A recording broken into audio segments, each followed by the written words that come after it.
Good morning, everyone, and welcome to today's Forex webinar. I just had a completely sort of senior citizens moment. I know I had pressed show my screen button, but I was suddenly thought, oh my goodness, I haven't actually started the webinar. Sorry about that. I do apologise. I think you can all hear me. David, can you hear me, darling? I can hear you. Yeah, so I'm assuming everyone else can. If David can hear me, I know that. So welcome again. Right.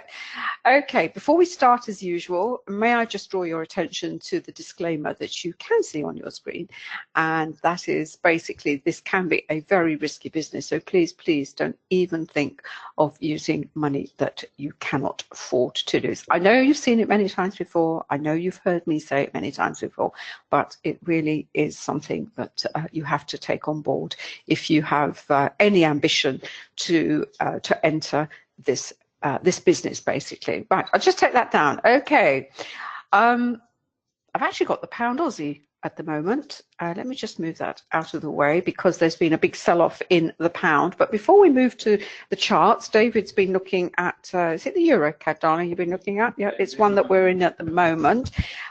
Just a quick roundup. I know I know most of you will know that it is a momentous day here in the UK. I'm not sure whether it's going to be good or bad.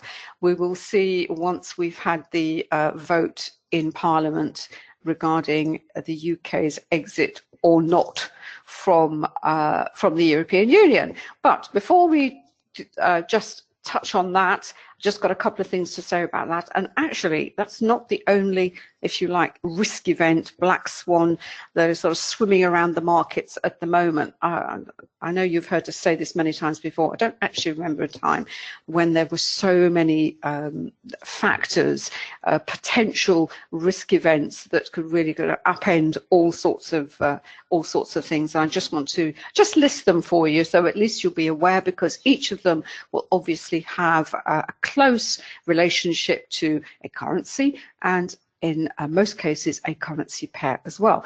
But also have a quick look at today's calendar. We don't have anything this morning to upend us in this Forex webinar, but we've got later on, as we can see, we've got the PPI, and we've got Draghi speaking, and of course we've got this the Parliament Brexit vote. Just to go back and say what are the other events that we should be keeping an eye on? Obviously, as I said, Brexit, and it'll be the British pound. And well, how are we going to play that? How is that going to affect the British pound? And it's not really what we call a binary outcome. So, for example, if the vote, if the withdrawal agreement, it's not a deal, it's just, you know, it's talks before talks, as it were, is voted down, pound goes down, and if, you know, for some miracle it gets through, the pound goes up. Because it's not as straightforward as that. It's basically, it's going to be a question of, well, how bad is it going to be? Is it, you know, is the government going to lose by 50 votes, 80 votes, 200 votes? Who knows? So it's a little bit more nuanced than that. So you're going to have to keep an eye on that. Whether you want to trade before that, during that, or wait for the fade, that's pretty much going to be up to you. If you don't want to perhaps get involved with cable, which is where we're going to see a huge amount of volatility, and obviously in euro pound as well. I've been looking at some of the pound crosses. I've been looking at the pound CAD and the pound Aussie, where we've had some really nice moves, in fact, this morning. Others, just a quick roundup of what else to be aware of. Well, we've got Draghi speaking this afternoon, very interesting. Europe has kind of gone onto the back burner given you know, Brexit and the US, but if Germany is in recession, what's he going to say about you know, what is going on in Euroland? They are facing quite a I think a tough 2019. That's going to affect the euro. Then you've got China. There's huge fall in exports. Lots of reasons for it. Is there tariff wars, etc., and obviously that's going to impact what's happening in the US. Now, the US has got a trifecta, if you like, of risk events. Well, we have I suppose at the top, we've got a US president who's kind of being accused, well, has been accused of being a Russian spy. I don't actually think even Hollywood could have come up with that plot line, but, you know, joking apart, you know, if we actually take a step back and we think, my goodness, I know US presidents have been mired in scandal in the past. We think of Clinton and his proclivities while he was in the Oval Office, but Russian spy, who knows? Then we've got the Fed, what they're going to be doing, what they're up to, and we've actually got an earnings season coming up, starting very soon. Is that going to affect the stock market? Let's see what the companies are going to come in with. So we've got Europe, China, US, Brexit, and just to add, just to give us a flavour of what's going on in the broader markets, if we look at this little release here, it's called the preliminary machine tool orders, which sounds terribly dry and dusty for Japan, but it's come in worse than expected. And the machine tools, Japan is a huge exporter company of very sophisticated, as you know, machine tools, all needed for economic growth and productivity, etc., etc. If that is going down, that can actually signal that something is really very serious, and, you know, 2019 is going to be tough, as I said, from an economic and perhaps an investing point, from an investing perspective. But as traders, we just have to know all this stuff so that we can take advantage of what is going on in the forex market. And I know in amongst the attendees today, we have those of you who've actually invested in our quantum tools and also invested in the education program, where we actually put all this together. We look at we explain how the technical aspect of price action, volume, everything you need to know about technical analysis, but we also put that in the context of the fundamental news, what's happening, how you in related markets, and increasingly the political element that you have to be aware of before you even open your charts in the morning. I'm going to stop there. I'm going to pass over to David because I know he's got a few. Things to say. I've always got something to say. Very warm welcome. Good to see so many of you here today. On what is going to be a very, very quiet day, of course. No volatility expected. And as David said, we're going to be trading in a plus or minus 10 pip range all day. Yeah, right. Great to have you here. And not only do you get education as well, but we get some big words. We've had trifecta and what was the other word? Proclivities. So there you go. So, you know, we have quite an extensive vocabulary here. Joking apart, great to have you here. If this is your first visit, very warm welcome, and welcome to those of you who come along regularly.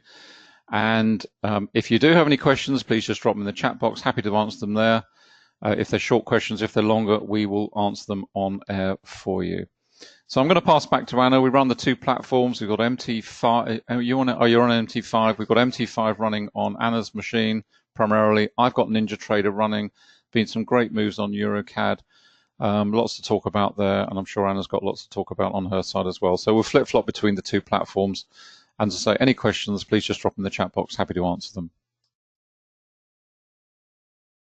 Right. In fact, the profile I've got up at the moment is the pound Aussie. But as I said, the pound has been selling off very sharply this morning, and certainly after London open. And it was really the move. We've had some very strong moves, as we can see here, against the commodity dollars, and we've got the Canadian, we've got the Australian, and the New Zealand. But after these moves, it's now coming to a little bit of a pause, as if you are in any of the pound pairs at the moment, and obviously on cable as well. I'm using the MT5 platform. There's all sorts of features with MT5. If you haven't thought about the platform, then I do sort of urge you to go and check it out. You can download the platform directly from the MetaQuote site, or find a broker that offers it. I think most of them do these days. I've got one from XM. I use XM because it also offers the actual dollar index itself. It's a version, synthetic, of the Dixie, but in the quantum tools we have actually developed a dollar index, a yen index, a euro index, and on the trading view set of tools. There's also a pound index, and there will be a pound index for MT4 and NinjaTrader. So that's just a demo. My actual live account is with another broker here in London. So these are the moves that we've been looking at. Now, a great feature of MT5 is, as you know, for those of you in MT4, sometimes you're really constrained on how you can move your charts around. Well, there's a really cool feature on MT5. It's called the docking feature, where you go onto your chart, you hit docked, and then what you can do, you can just simply move it over onto another screen. And it's, for me, well, it makes the screen less cluttered, as it were. And here we've got a heat map indicator where I've actually got the pound pairs ranked on the heat map, just to see which have been which have been moving, and immediately we can see, well, they've come back a little bit. As I said, the CSI has already shown us that some of the commodities are already moving over. I'm only using the 12-minute charts. I'm only on the faster charts here. Here we can see, here we've got the Aussie has already rolled, the New Zealand has already rolled, and how that's translated on the actual pound pairs. We can see the pound Aussie has is creeping up, still not the pound New Zealand still hasn't. But to look, let's move this one out. As you see, I hadn't docked that one, so let's dock that. Let's move it over. There we are. And what that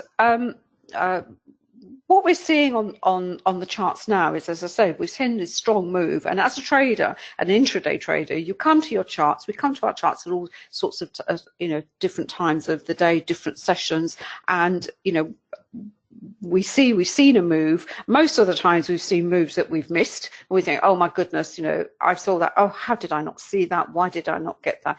How come I've missed that? And it is something that traders find very frustrating. But there's no need to be frustrated, because first of all, this market is one of mean reversion. In other words, moves, they expand, then they contract, they expand, and then they contract, they go into consolidation. So there's always something you can, that you will find that you will be able to trade. And if you use VPA, volume price analysis, and together with the tools, you will be able to see those points on the charts where the probability is that you will be able to either enter a trade for the first time, or perhaps more importantly, re-entering, because that's what we're actually doing most of the time.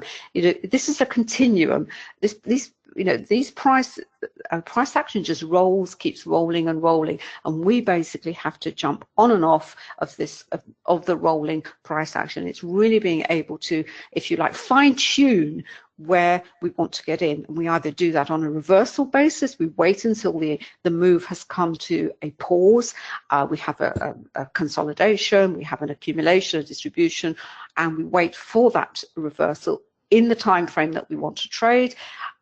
We always have to compare it with what's going on in a slower time frame, because that pause point could possibly be simply a re-entry in the longer term, if you like, move higher or lower. And these are all the things that you have to begin to put together in order to trade these markets. But with VPA, having an understanding of the price action, having an understanding of how the price action cycles through these phases, if you like, it will actually give you so much more confident. And if you get it wrong, and and something comes along, a piece of news, and upends everything, well, that's just the way it is. And yesterday was a classic one, because if you were trading the pound yesterday, you noticed that it suddenly shot up for absolutely no rhyme nor reason. And it turns out that a journalist here in the UK called Robert Peston had tweeted out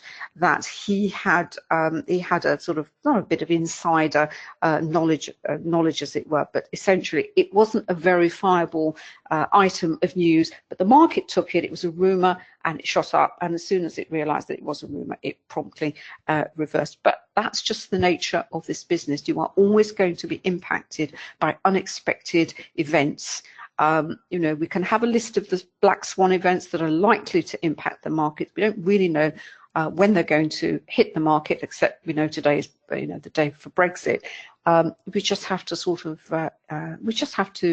factor that in and move on accordingly. Right, getting back to my pound Aussie here. What am I looking at here? Let's just expand. This is the 12-minute chart. The time frames that I use on my profiles on MT5, I have a Renko here, because on the faster time frames, if you're going to trade the faster time frames, you need a chart that is devoid of time. We just want to see the price action, but more importantly, we want to try and gauge the momentum of that price action. And this is what you can do with a Renko. And what it also does is you can see it smooths out these sort of little pullbacks that you can get in a very sharp move lower. This is the congestion. As I said, this is a congestion period. Then we had a breakaway, not a smooth breakaway. There were little hiccups when it pulled back here, but it has continued. Now we've got a much more serious pullback and the potential for a trade to the long side. And we know that because the trend dots have changed color. The trend monitor, although hasn't transitioned to the bright blue, is in this in-between phase. So in terms of an entry here, based on what I can see over at the CSI, and I can see the Aussie, in fact, has turned down, but the pound hasn't quite followed it yet. So maybe there's a stronger sell of the Aussie against another currency, and I think it's probably against the US dollar, and also the Aussie Swiss and the Euro Aussie. Looks as though there's a nice move developing on there. So we really have to see much more a consistency of blue, and also a transition of the trend monitor. As I said, maybe the flows into the pound are actually stronger in another, not against the Aussie, but in one of the other pairs. So I've got a Renko there. I've got a 3-minute chart here. Always have a time chart, and I also know why I've come to a bit of a pause point. This is a 200 MA that I've recently introduced to my chart, and it's the fractal.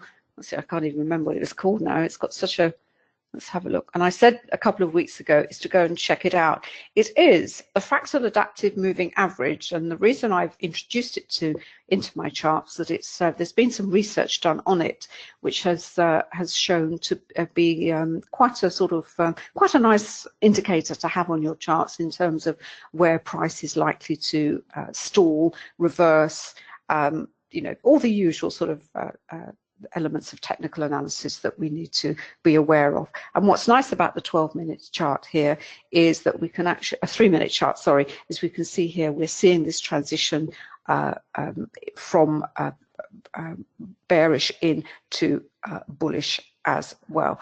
And I've got my benchmark chart. I've actually got the 12-minute chart here. We can see here, we know why this, also why there is this potential reversal going on. Is this candle here with a ton of volume underneath it triggered the volatility candle indicator, sorry. And we know that when volatility is triggered, the likelihood is the price is going to reverse to within the spread of the candle. And there's also a ton of volume under here. And we've also got a big wick to the bottom of the candle. And I just have to reiterate again, because I've had another email about candlesticks and VPA and spread of the candle, whether we take account of the wicks to the top and bottom of candles. Yes, absolutely. No question about it. The wicks are hugely important. They denote this is stopping volume coming into this move. There's buying coming into this move. We've got, as well as the volatility, and they just tell us so much about what is now going to happen to this price action. Then we had another sort of, it's not really a doji candle, but we had wicks to the top and the bottom, a lot of volume going in there. That has to be buying, because if that was going to be selling, that should have been a huge down candle. It's not. The price is being supported. Then we've had the up candle with above average volume going in here. Then we've had another candle, this time with a wick to the top of the candle, which would denote weakness. And yes, and the price did come off a little bit, But, you know, again, not a huge amount of volume underneath it. So the price is being supported. Now we're waiting to see what's going to happen with this candle, and the volume is building. But if this is going to be a genuine reversal, that candle has got to, well, first of all, it's got to get over my 200 MA, as I say to David, and it's got to be supported with lots of volume as well. Whether and it's got to get through the resistance. Oh, and clearly we've got this strong resistance up here, as we can see from the SNR indicator. When you get a solid line, it denotes that the resistance is stronger than if it were just the dotted line.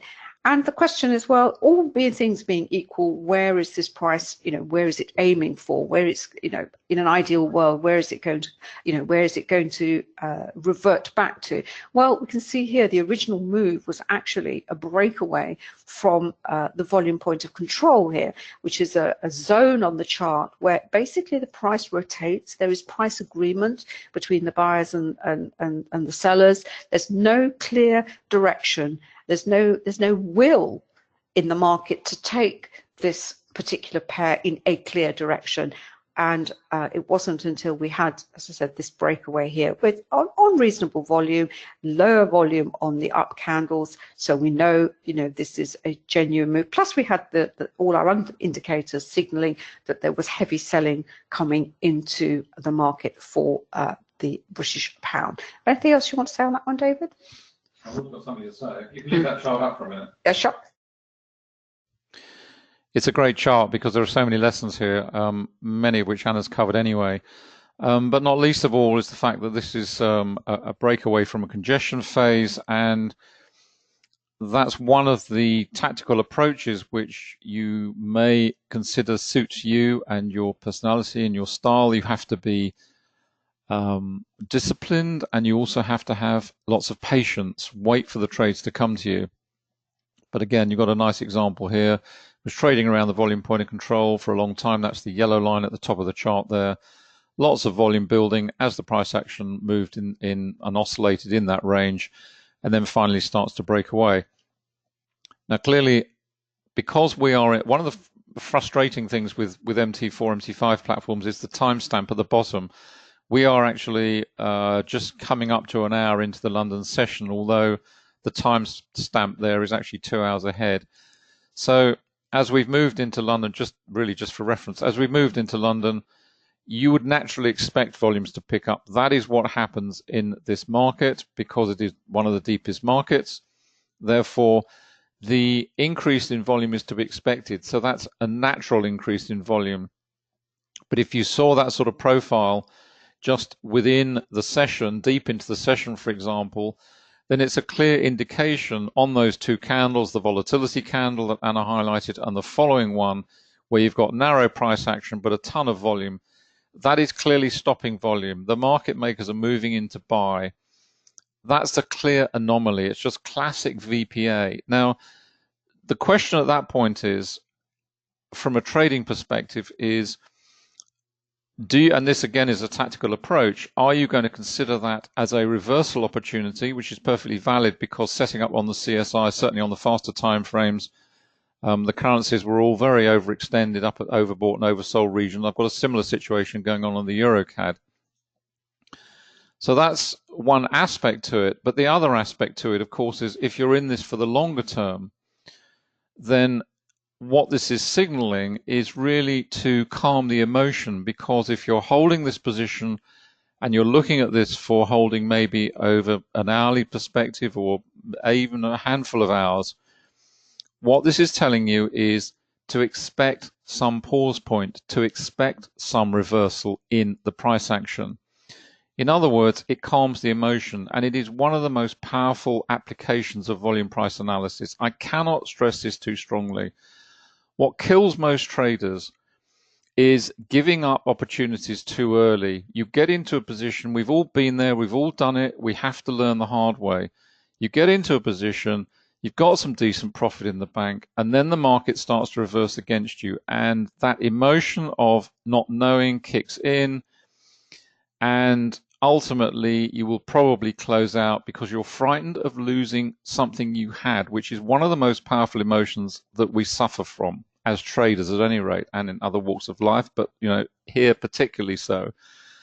If you've got $100 in the bank or $200 in the bank, you're sitting there congratulating yourself on what a wonderful trader you are, and then 5 or 10 minutes later that's starting to dwindle, and suddenly it's down to maybe 180, and then it goes 170, 160, 150, and your natural reaction is to close out. That's what you will do. And what volume price analysis will help you with is to identify whether this is a full-blown reversal or whether it's just merely a pause point and a natural reaction moving into the secondary trend as opposed to a primary trend reversal from a bearish trend, in this case to a bullish trend, or the opposite, from a bullish to a bearish. In other words, from a primary to a primary. And that is what you're trying to identify the whole time. Not only will be doing on a single chart, you'll be doing it on multiple time frames, which is another key aspect of trading. And of course, you'll be looking across the indicators as well, because the same thing applies to the currency strength indicator.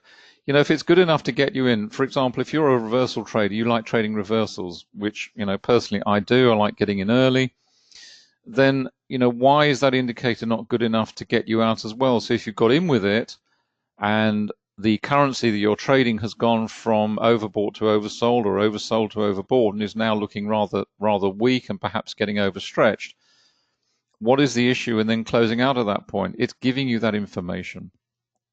So there's lots of lessons here, many, many lessons. You can see that trend monitor. We haven't seen a transition on the trend monitor yet. It's a little bit too early.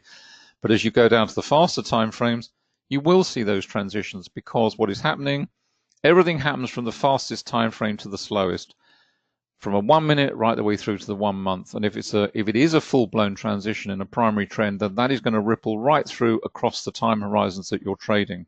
If it isn't, you'll get slight changes in color, and then it will revert back to the original color of the longer term trend. And of course, using the Renko is just so powerful when you're using a non-time-based chart, such as a Renko. I've got the tick charts running, but the same principle applies in combination with a time-based approach. Just going to pass back to Anna. And I just want to, as David was speaking, you'd have seen me. I bought the, as I said, 3-minute chart to show how we've had this transition. We've had the rise in volume. We've had the move over the 200. You can see a little bit of volatility coming in, a little bit of momentum coming into this move. I'm looking at this CSI over. I've got it on the 12-minute over here. I've got the you see the steepness of the fall in the Aussie. When these lines are steep like this, that's also giving you a hint that there's quite a strong move going on in this particular currency. Then we have to go and see, well, against what? I suspect here we've had a cross on the yen, so I suspect that's also been not suspect, I know there's been a move there, but I'm just watching here. I'm just watching what the pound is doing. That is moving up, but it's not quite as, the angle is not quite as sharp as it is on the Aussie. But no matter, if the pound carries on and going higher and the Aussie carries on lower, there's no reason why this shouldn't carry on higher. So that's on the 3-minute chart, and we can see the transition of the other indicators as well. And importantly here on the Renko, taking away the noise and the spikiness of the candles with the with the wicks, which do give us all this information, but we also need, as David said, a non-time-based chart, because it helps with our entries and our exits, and sees us through these minor pullbacks in the primary trend, and also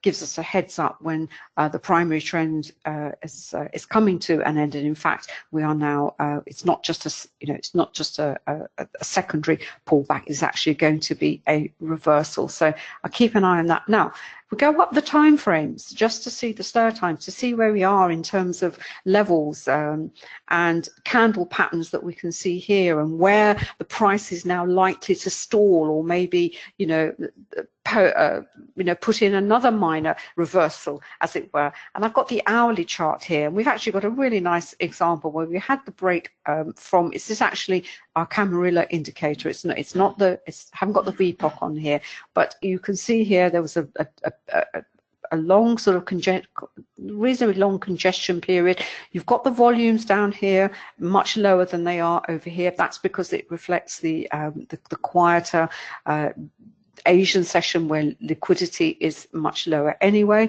But we did get a nice down bar through the 200, and then we had this move lower. We can see here we have this now we've got a hammer candle at the end of this little move with a decent amount of volume. And where we are, these are the levels that now it's got to go through. It's going to pause here at 71, 78, 60, and then is it going to go back and try and get to 78, 78? Now, context, let's just, before I forget, let me just see where that is in terms of the daily. Let's have a look. Got the hour, and let's move up to the daily. The daily, I'm sorry, it's a little bit cluttered here. This is yesterday's candle, move higher. Then we had the weakness coming in. It's a sort of doji candle at the moment, if you can see it. It's bounced off the R1 and the S1 on the Camarilla. This area here is we call the buffer or the neutral zone. It's like a congestion zone. Price can't decide which way it's going to go. It actually went through the R1, didn't get to the R4. Now we've got if this carries on as a doji on the daily chart. Let me just take off the Camarilla so we can see it, because it's actually quite important, because doji candles where you have wicks to the top and the bottom, and as I said, the importance of wicks. Let's just remove that temporarily. Right, here we are. Right. When you see a candle like this developing through a trading session, perhaps the wicks will be taller at the top and lower at the bottom. What that is actually going to give you is what's called good two-way price action. It's the market. It's a market. You have an indecisive market. We had one here as well. It does make trading a little bit more tricky in the sense that you are going to get much more pullbacks, reversals, and trading opportunities, let's be honest, because good two-way price action does offer that. But if you know the context of the price action that you're seeing on the faster charts, particularly as you can see it on maybe the daily, or I've got the 8-hour chart here. Let's see what the 8-hour chart looks like. Let's have a look here. If you'd update, not quite so. Let's stick to the daily. Let's have a look. We can see here. So when you see this, when you read this expression, it was good two-way price action, the chances are the candle at the end of that session will have been a doji. So great trading opportunities, but also if you are trading in a doji candle formation on a slower time frame, you are going to have to be very quick and possibly not stay in a trade, because you are going to get these pullbacks and corrections, which you can trade because you're in a doji candle. Anything you want to say to that, David? Sorry, I've just answered a couple of questions. Okay. Do you want to move over to your EuroCAD? Yeah, I've just answered the question, sorry. Do you want to answer it? Just to very quickly answer the questions on air. Yeah, these are all live charts, live markets, so the indicators Abhishek are all live, so I hope that answers that question for you. David, yes, you're right. That was many years ago. The yen was pink and the Aussie blue. And I think that is still the default, although I think we may have released some versions which may have been incorrect. In fact, funnily enough, on Ninja, I do have that, believe it or not. So just switch them back. That's the preferred. That's what we try to launch them as. So if you do come across that, please let me know and we'll get them corrected. Sorry? Yes, you can, of course, choose your own colors. You can go into the inputs and choose whatever array of colors you prefer. You can do that in the user inputs. Welcome, Mark. There's no, you don't get any order marks for being late, so a very warm welcome to you. Yeah, we're just going to switch over to NinjaTrader, just because there's a lot of lessons here as well. There's been some really nice moves on the EuroCAD. Just going to switch over. Bear with us a moment.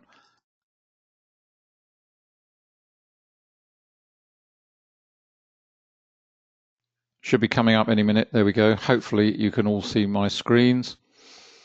Let me just move the chat out of the way. Oops, sorry. Let's just move that down there. Click on that again. There we go. I've just got the three primary indices up here. I've got the yen on the left, the dollar in the middle, and I've got the euro over on the right-hand side, which just gives us a flavor of what's going on. And as you can see, we've got some yen buying. This is on the 5-minute time horizon, so there's some reasonably strong buying coming in on the index there. In terms of the dollar, similar. We've got buying of the dollar there. That's on 5-minute. Again, you would have this on multiple time frames. These are the indices on Ninja, and you've got the equivalent ones on MT4, MT5 as well, along with the pound on TradingView. Let's just pop that one open full size. That's the euro. So we've seen quite a bit of selling of the euro, pretty spiky price action on the index for the euro, but they're nevertheless looking a little bit weak and bearish. If we just head over to the multiple time frames, there we go, pull that up. This is the Euro CAD, and I've got this on 5, 10, and 15 across the top and down onto 30, and I've got the Renko here for it, and I've also got the daily chart, which gives us context for where we are in the trading cycle. And again, I cannot stress too strongly the importance of using multiple time frames, because it gives you all this information. We have this solid, and the other thing, as I highlighted earlier on, this is NinjaTrader, and as you can see, the timestamp here down at the bottom gives us, it tells us the correct time for where we are. So it's 9:08 local time. This was the open at 8 o'clock. The other thing also I would urge you to be aware of is session crossovers. We covered a lot of detail in the quantum education program on the 24-hour clock in terms of points at which the market makers will be at their most active. Clearly through news releases and all the rest of it, but session crossovers is another classic. It is extraordinary how often you will see price moves ahead of the crossover from Europe into London between 7 and 8 o'clock our time. And you then get these strong moves initially beforehand, and then you'll get a complete reversal as London gets underway. The same is also true of the US session at 1 o'clock our time. It happens repeatedly. If you see selling of a particular currency in one session, you'll be amazed how often it reverses in the next. And you'll see this, as I say, coming through Europe. You'll get maybe some quite strong moves, a volatile move, and then it will bang, it'll reverse. And it's pretty much what we've seen today. Coming into London, you get a strong move, everyone's jumping in, and it's starting to reverse. All of that was signaled on the currency strength indicator across the various time horizons.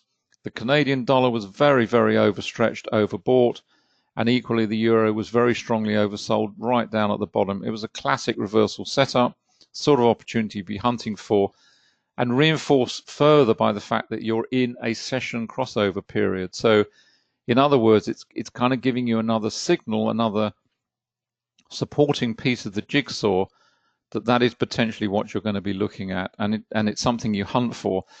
Then you have all the time frames up, and as soon as you start to get to see volatility coming in, and it's just such a powerful indicator, because what it's telling you is that we've had fast moving price action, but a fast moving price action across the time horizon. So you've got volatility on 5 came in, you had it on 10, you had it on 15, lots of volume coming into it, and on 30 down here on the 30-minute chart.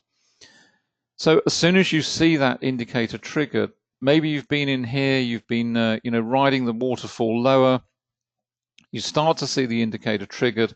It triggers in real time, because as soon as the price action has moved outside the average true range, this indicator will trigger. You don't have to wait for the close of the candle.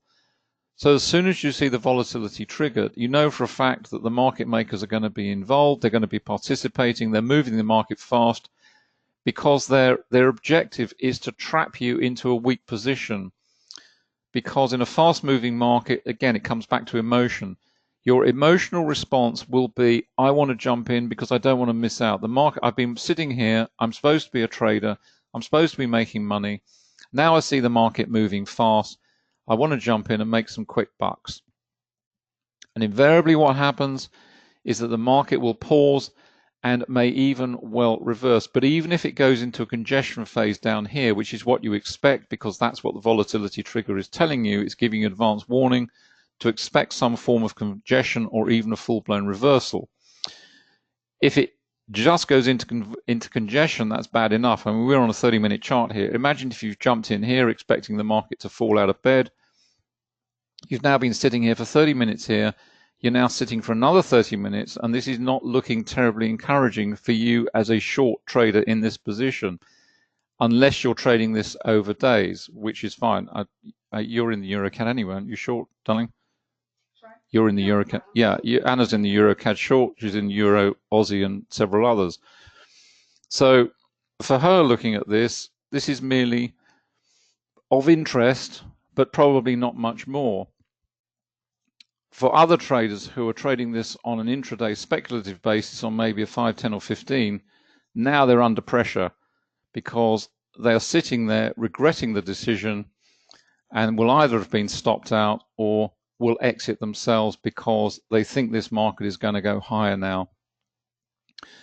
And that's really what it's all about. It's putting together all the pieces of the jigsaw, trying to understand what is going on. Are we looking at the full-blown reversal, or are we simply looking at a pause point? You can see now we've got more volatility coming in. Something has either happened, someone said something, who knows.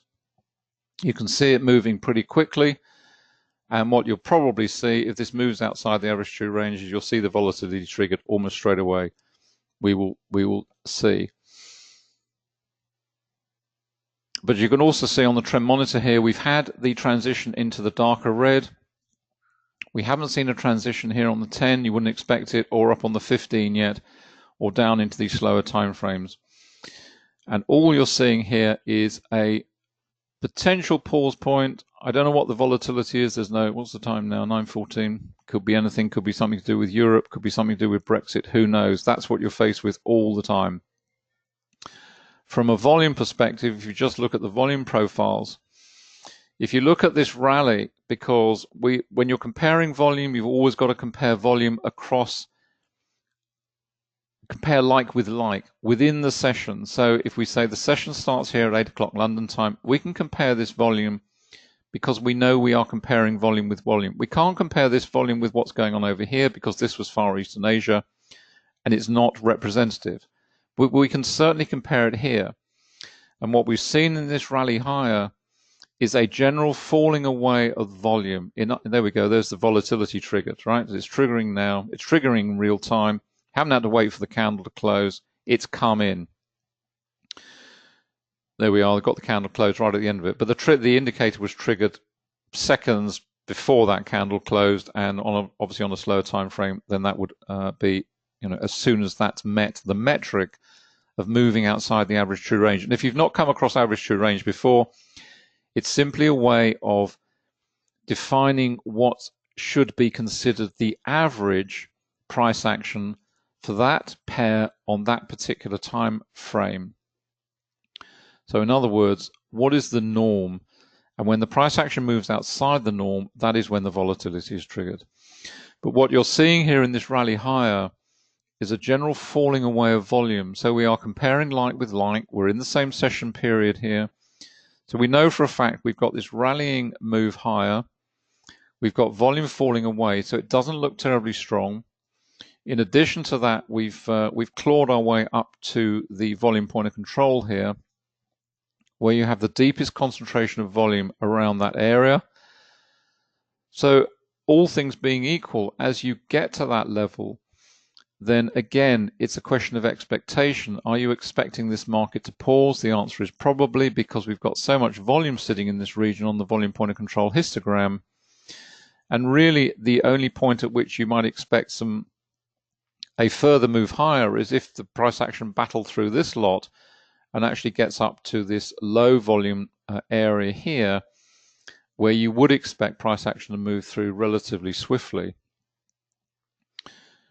The other way of looking at price resistance is through the more conventional way, if you like, of price-based support and resistance, which is what these levels are about. This is exactly the same principles as you saw on Anna's MT5 with the support and resistance indicator there. There it's denoted with a solid line for deeper areas or a dashed line for lighter areas.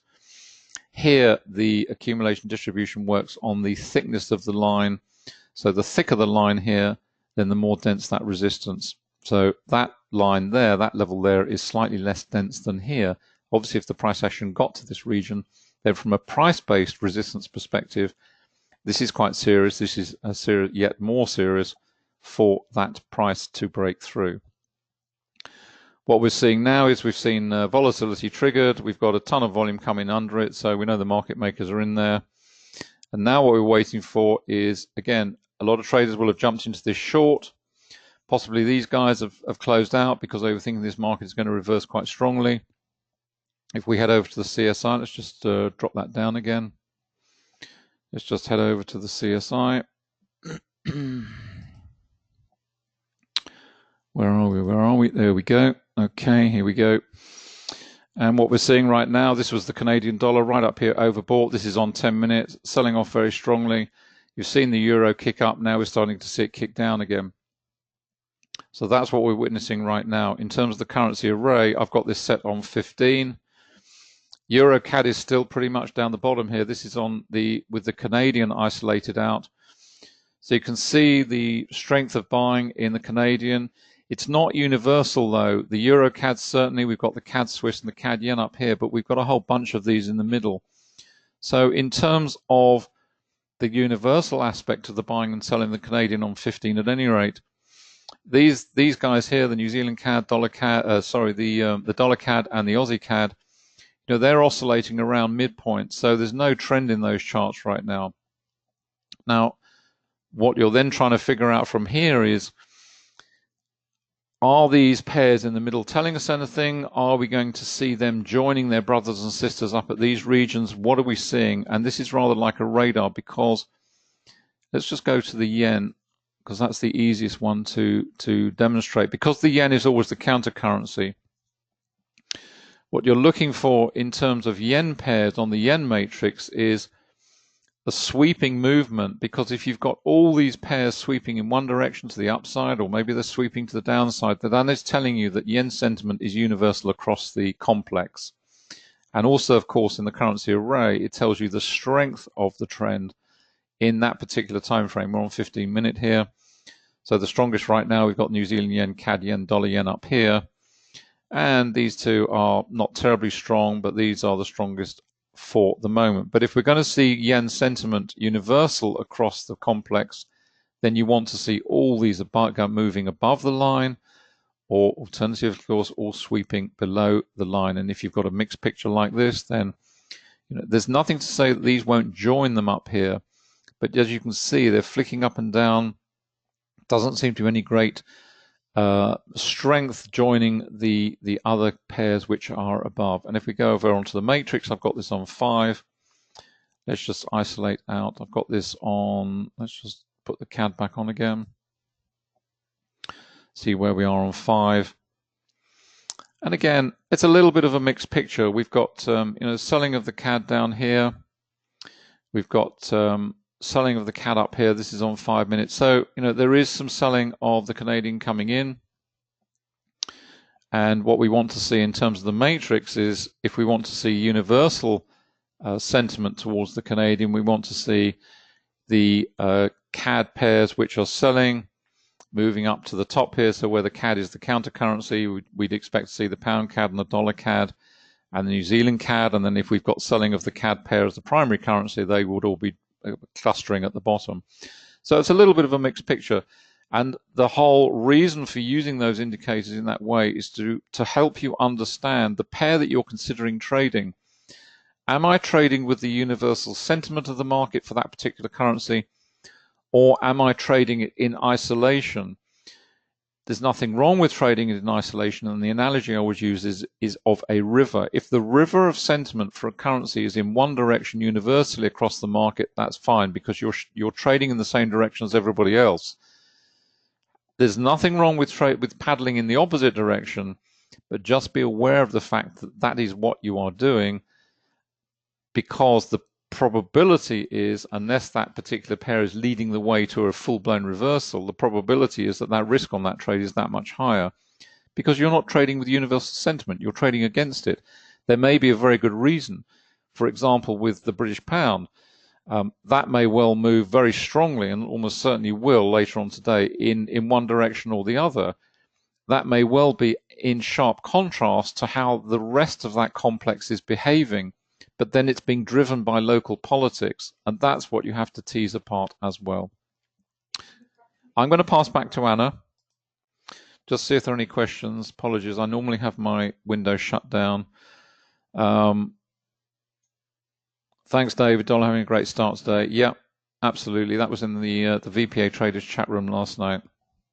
Fantastic, thank you. Yes, it's the power of the CSI. I know I know we've developed it and all the other wonderful indicators, but they are fantastic, and they will help you so much in identifying the strength of a trend, the weakness in a trend, when a currency is overbought, when it's oversold, which pairs to focus on. It is the starting point of everything. It is your radar on the currency market.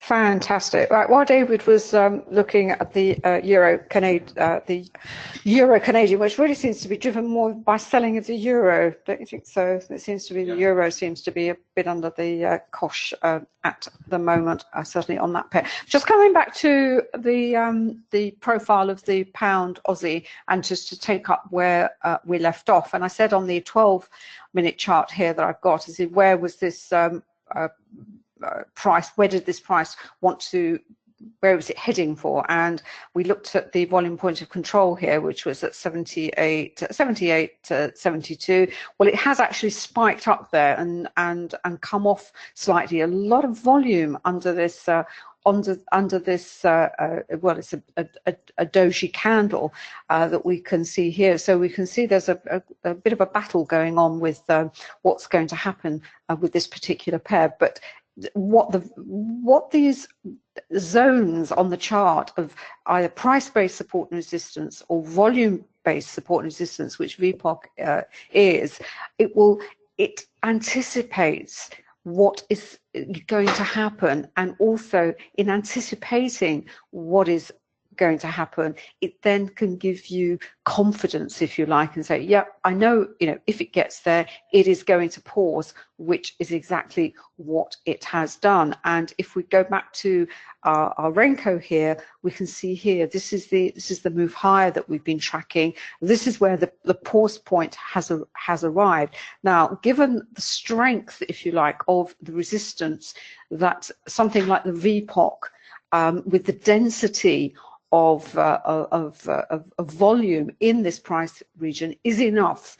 Will it be enough to actually now perhaps reverse this move, or is it simply a pause point? And if it is a pause point, where is it going to pause down to?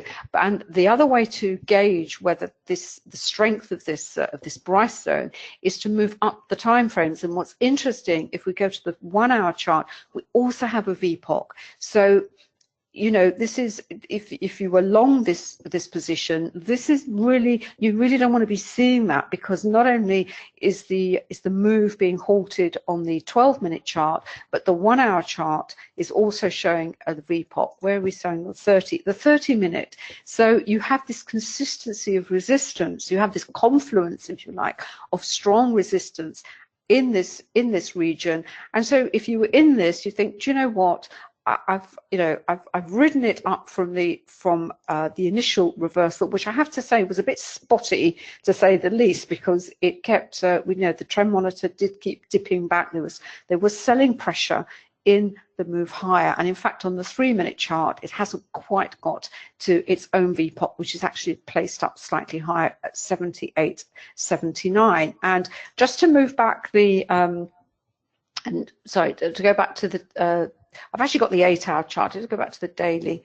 And I think here, as I said earlier, we are looking at the formation of what is potentially so far a doji candle, which is why we're seeing this sort of stronger than usual two-way price action, as it were. Let's move that down to the 12-minute chart. And just to bring over, let's bring over the heat map again, because while David was talking about the Euro Canadian, one of the features that you have on the heat map is if you go into the heat map, you can bookmark pairs that you happen to be in, particularly as I am in longer term trades, as it were. And maybe it's just a very quick way. I don't have to keep looking at the charts, because I go there like that.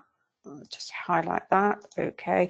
Right, so that tells me where it is, its relative position in the heat map, not only relative to the other 27 pairs, but also tells me what my position is likely to be doing. So I'm short this position. So what I want to see is I want to see this pair carry on lower. And if it's carrying on lower, I know it's going in my favor. If it's pulling against me, then I've got to pull back. I mean, it could potentially be the strongest one there. So you can bookmark as many pairs as you like, and you can also isolate the pairs. So if I want to see what the euro is doing generally, if you like, the euro matrix, is my euro pair moving the strongest? Is it the one where there is the most selling? And I can see here it's about, well, it's certainly better than the move, stronger than the move in the Euro Aussie at this particular time. The Euro New Zealand seems to be jumping about a bit. Am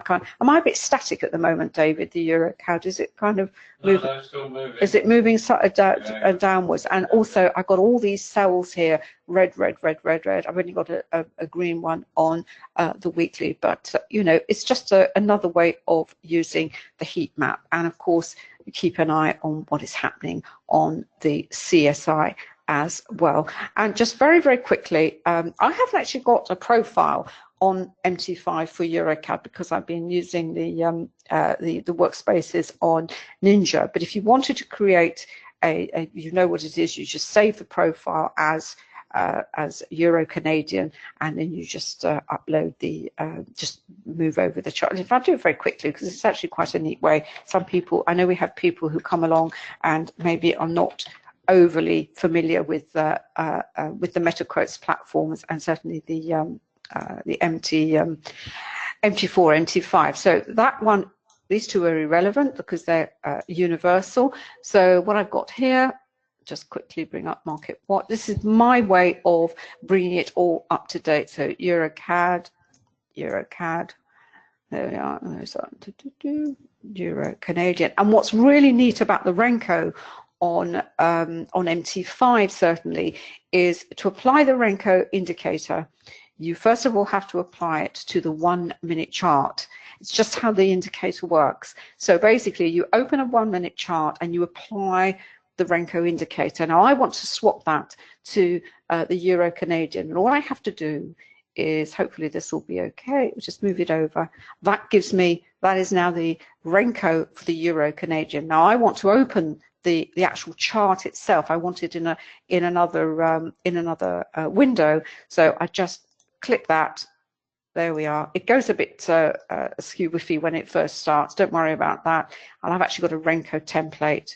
I put the Renko template there. I just get that down, take that down, and then I can get rid of the, I'm leaving the pound Aussie one at the moment because we were following the pound Aussie just to see what was going on. Going back to the Euro Canadian, this is my 3 minute chart.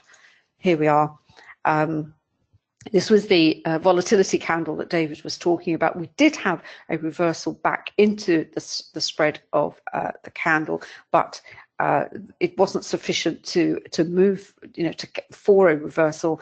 We've now had a lot of volume under that down candle, not so much on the up candle here. This is reflecting this candle here, which is the doji. You have a lot of volume underneath it. This is the struggle that you're seeing between the bulls and the bears. So obviously there's bullish sentiment to move it higher, bearish sentiment wanting to keep a cap on the price. The up I'll pass over to David. He wants to say something as well. But look at the volume on the up candles. It's really, that's not going to be enough to push that higher. Then we have volume under this one, not as much as this candle over here. We've had an attempt to rise here with the wick to the bottom of the candle. So there's a real, I think there's a right struggle going on here, dear. Yeah, but this is just one chart. As David explained, I'm in this longer term. This is awfully interesting to me. Volatility, you know, potential trading opportunities on the faster time frames. I'm looking at this as a medium-term trading opportunity. So for me, I'd be looking at the daily chart, and here I have I'm actually at the volume at the V-POC here. Where do I think this, where is the potential for this move lower on the daily? Well, I've got this, I've got my favorite, my new best friend. David, did you always got a new best friend? You're so fickle. Well, I like to try these things. So I've got a potential a price objective here. If I actually move to, let's have a look on the Camarilla. That's my other, there we are. Where are we here? I've got it here. I've got the S3. I've got it down here as well. So I've got levels that, as I said, potentially this is, you know, this is going to pause at whether I want to carry on with this particular trade. But we'll see what happens, and it also happens where we are in the next couple of days.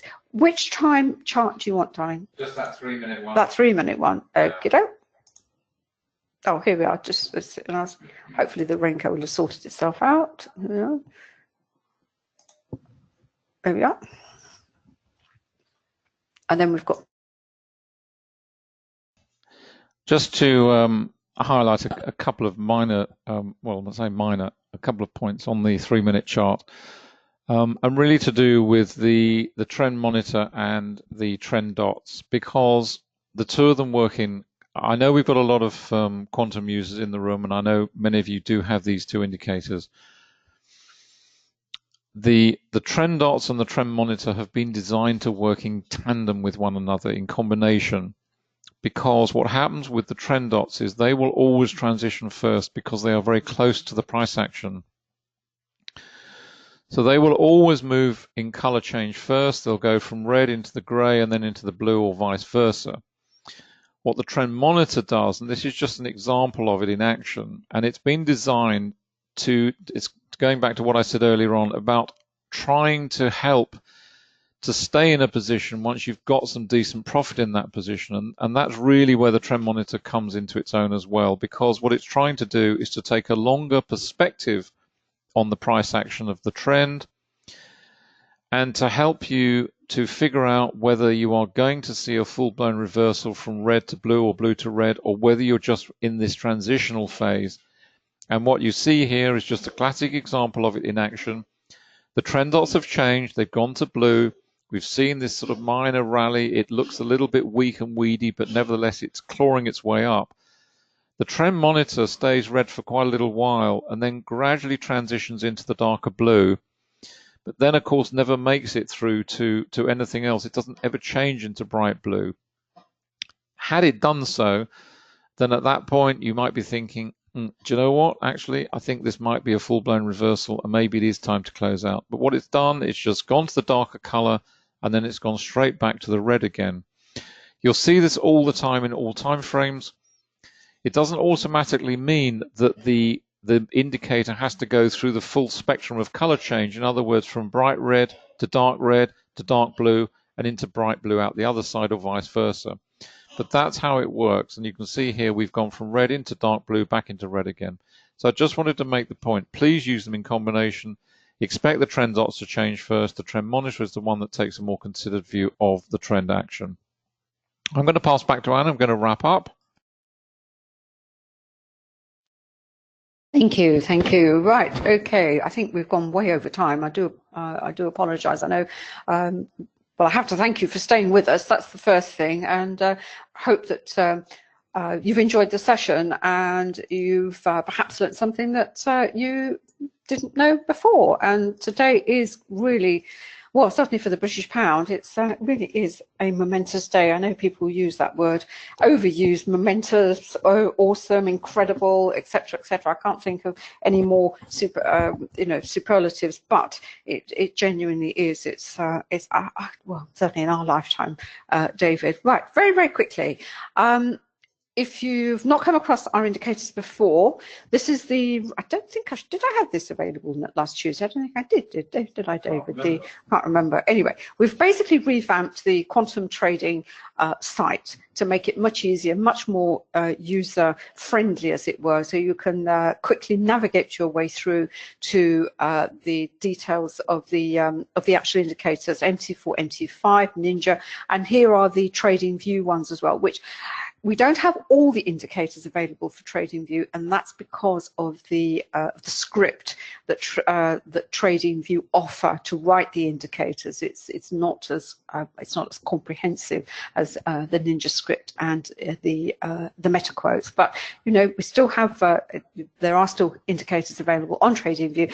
But the one advantage that it does have is that you can run it, as you can see here, you can run it on a Mac, iOS and Android devices, and I know a lot of our users are really sort of thrilled with that, and you know, have a set of indicators for those devices as well as perhaps their desktop or laptop. And if you scroll back, there's a click to the program which I mentioned earlier, and then there are individual boxes here to highlight you can click on and go to the page for that indicator, and we've revamped those pages as well, where we've actually collated all the data, all the information. It's all in one place now. It was a bit spread about before. So you have all the videos about the indicators. This is the V-POC, both for Ninja and MT4. And as I said, there's all the support pages, explanation of how you interpret them, how you can possibly use them, how we use them ourselves and you can see them in action, etc., etc. It's really to make things as easy as possible. And in terms of pricing and cost and purchase, you can just buy one indicator to start with. You can buy a bundle. We have bundle pages with the various deals that we offer, which I will bring up next time. And the actual package cost for the indicator is also here, which I've lost, David. Where am I going to find it? Special deals page. I found the special deals page. That was good. There we are. That's it. And these are the different deals that so you simply click on this and it brings up the and everything we offer is either pay outright or you can pay on the easy payment plan, the EPP. That's for the individual and for the full package. And the other advantage with the full package is that whenever we develop new indicators, they are automatically added to the package itself. And I think that's all I've got to say, David. Is that fine? I think that's everything. Very quickly read through. What have I got here? This is this is the cost of the program, 1391 for MT45 or 1694 for NinjaTrader, but that includes the full package of the indicators. So that's the education with the full package. So that's it. Anything you want to add to that? Fine. Brilliant. Thank you so much for coming along. As I said, I will sound a bit, like a record stuck in a groove. Incredible day. Enjoy your trading today. Let's see what happens after today. Lord knows what is going to happen. If you are trading, just beware of the volatility. I'm sure you are. We are back on Thursday. We're back. Thursday is really Ninja Day, and US Markets Day, where we do a session for the forex using Ninja, and then we're back later on in the afternoon for day trading the indices with some commodities. So have a great day. And we'll catch you next time. Take care.